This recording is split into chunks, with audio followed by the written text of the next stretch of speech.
So this is a history lesson during Black History Month. Now, you have three types of generational Black people, or so-called Black people, in America. So you had the people that were born colored. These are the ancient elders. You know what I mean? If they're still around, they are in the 80s and 90 range, right? Or 100. Following that, this is on their birth certificate, by the way. Following that, you had people that were titled Negro. These are the current elders, you say, from 70 to maybe, or 80 to 60. Right. Then, the biggest chunk now are people on their birth certificate labeled Black. Right. I always wanted to say that the colored people didn't have the resources, didn't have much in the way of economic stability and opportunity. Coming from Jim Crow, sharecropping, they were foundation builders, hardworking, trying to survive type shit, right? The Negro are the ones that seen the struggle and wanted to do better, had more of an opportunity to achieve more financial opportunities, what have you. They also are the ones that started going to college, getting these jobs, getting recognition. Subsequently, they are also the ones that started migrating out of the community. So where you had the big migration looking for jobs and opportunities, they all stayed localized. But then in this generation, or this, I guess, generations of Negroes, they started to go to suburbia. They started interracially marrying, so on and so forth, right?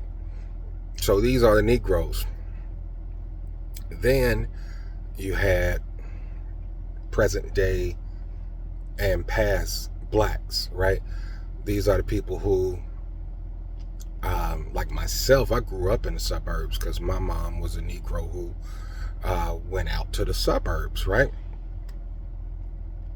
So I had a different experience of Blacks, and this is the diversity of Black, where we all have the skin, but we don't have the same experience and foundation. So you have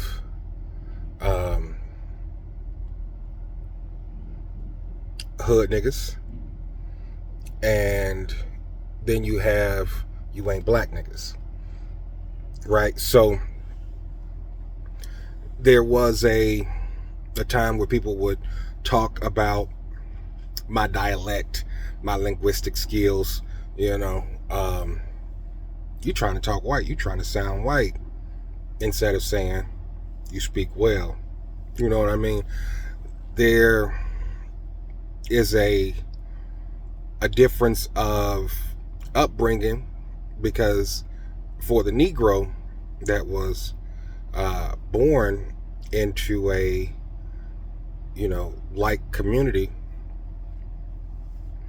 the Blacks did not have that same communal upbringing. They had a different upbringing. They were more integrated. They had BET and television as far as what they were able to connect with music and entertainment and sports. But like myself, high school, middle school, I'm a small percentage of black students in the classroom. I experienced more of a mainstream middle America upbringing. So even though I'm black, I've seen more and have been taught more and have experienced more than somebody less fortunate. So the exposure is the biggest piece in blacks. So it is a more diverse populace right there. So that's a black history right there. Coloreds didn't have, by design, basically, even though, Reconstruction, you had people that were doing the progressive thing, getting into politics, getting into community building, but were subsequently crushed with bombs, oppression, hatred, all of that right there, right? So they were, boom, bombarded. So even though their work ethic, their drive was the hardest, the pushback was even harder. Them being a minority, they were overwhelmed. You know what I'm saying? And then that drive carried over to the Negro. They were able to then get opportunities for advancement in companies, also education. So you have a large Negro population that's now doctors, lawyers, blue collar and white collar workers that are able to sustain themselves, sustain a lifestyle, not having the lights cut off, not having to worry about the next meal, being able to save, being able to afford life insurance, because the pass down was the biggest thing, and the generations right there, right? So my grandmother, born in 1922,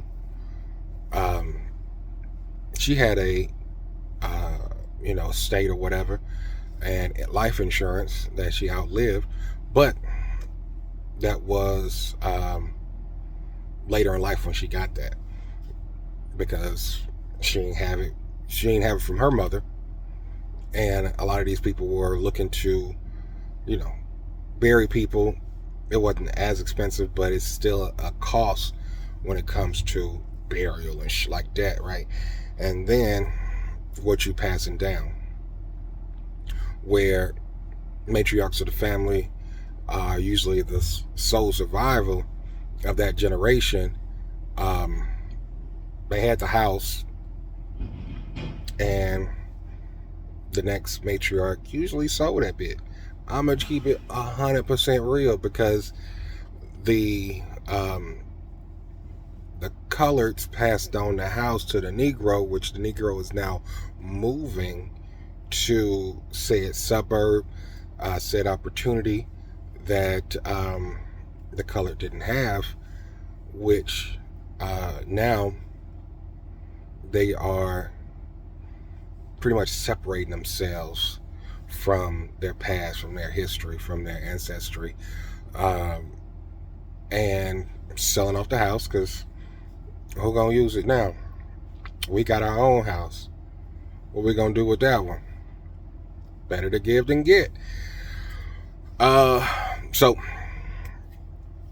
that happens there, and then now the Negro is the one who is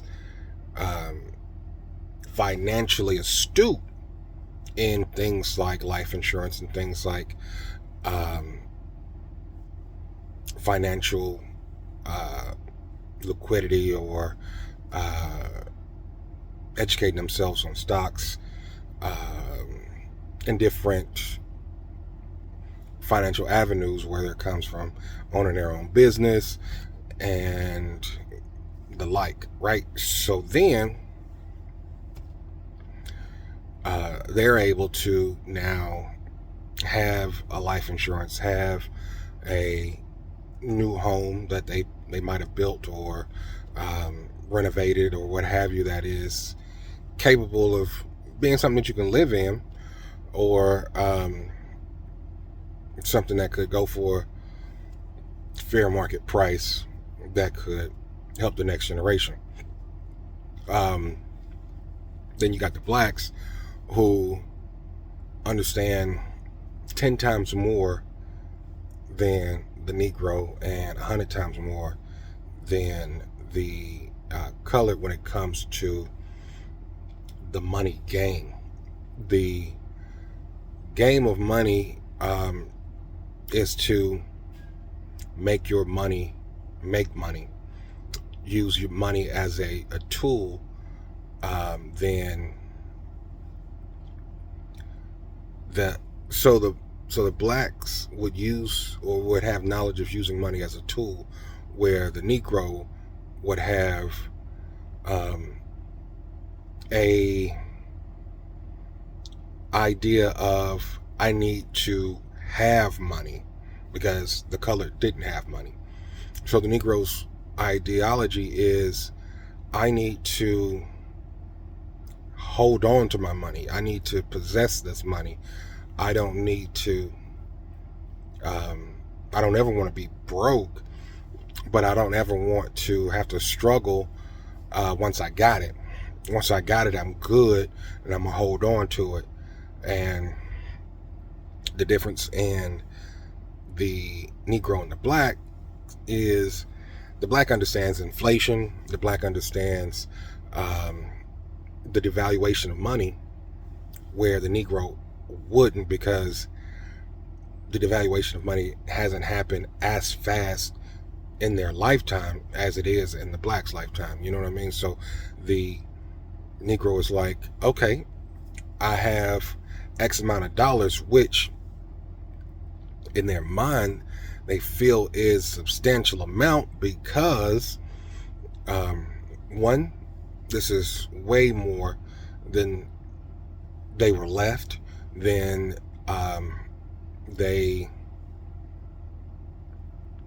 have as far as bills and expenses. And I might have some play money, but I also have some stay money. You know, now up in age, like I said, in the 70s and maybe 80 range, or I'd say 70.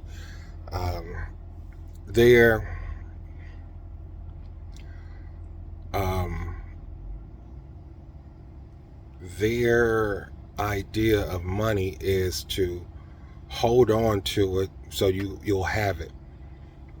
If you have it, then you don't need it.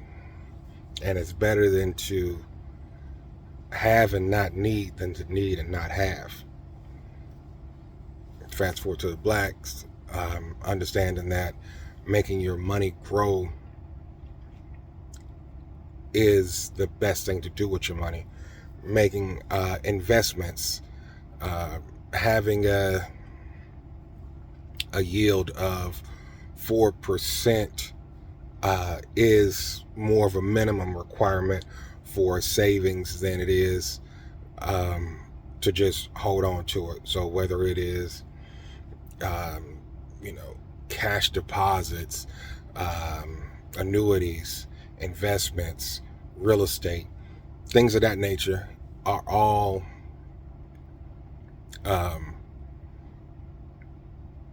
not cash flow, but cash sustaining, where if I put it in now, it'll sustain through the inflation or the devaluation, precious metals, things of that nature. So,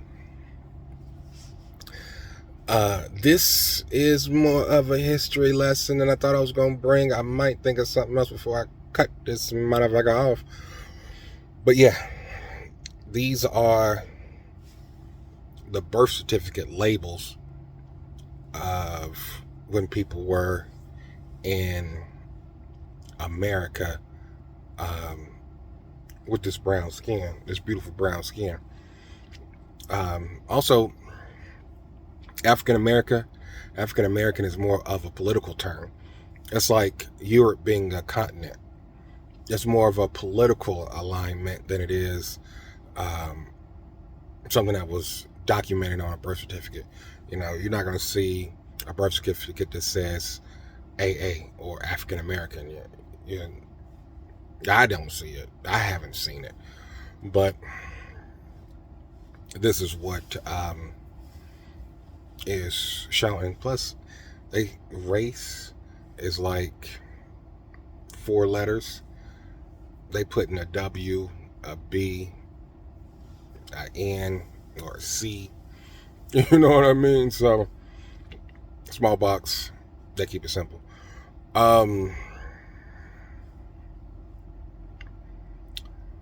What else? You had not having to having and hoarding to having and being more disposable with it.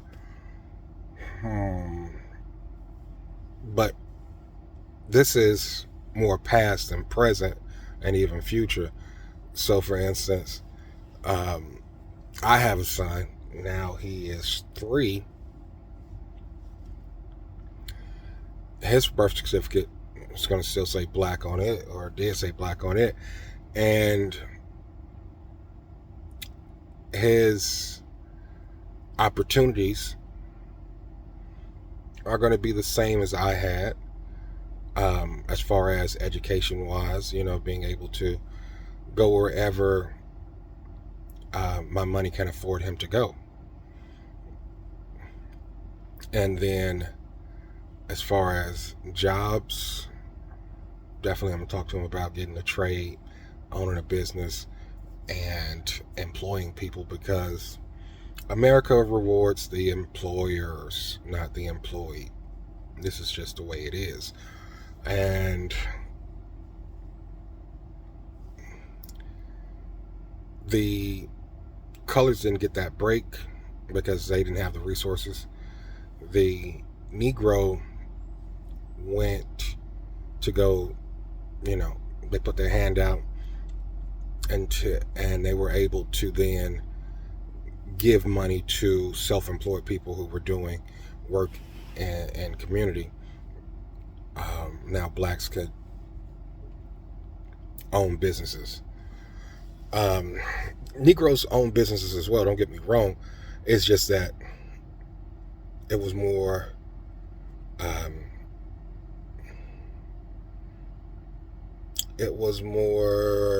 of William and Son,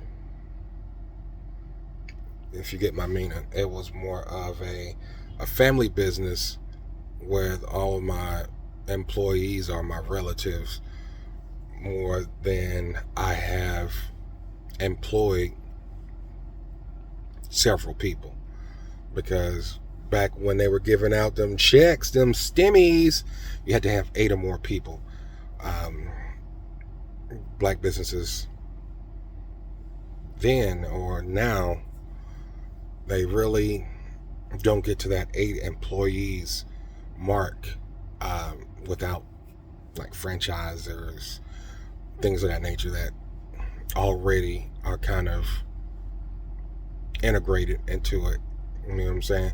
You franchise a Popeye's chicken or a Wendy's, you're gonna have more than 8 employees.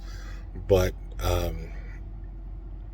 being an electrician or a plumber, construction, you know, doing yard work, you might have a total of 5, including yourself. So, I don't want to make it too much longer, so I think that's all I got right now. Let me know what you think about colored, Negro, black. If I miss anything, let me know in the comments.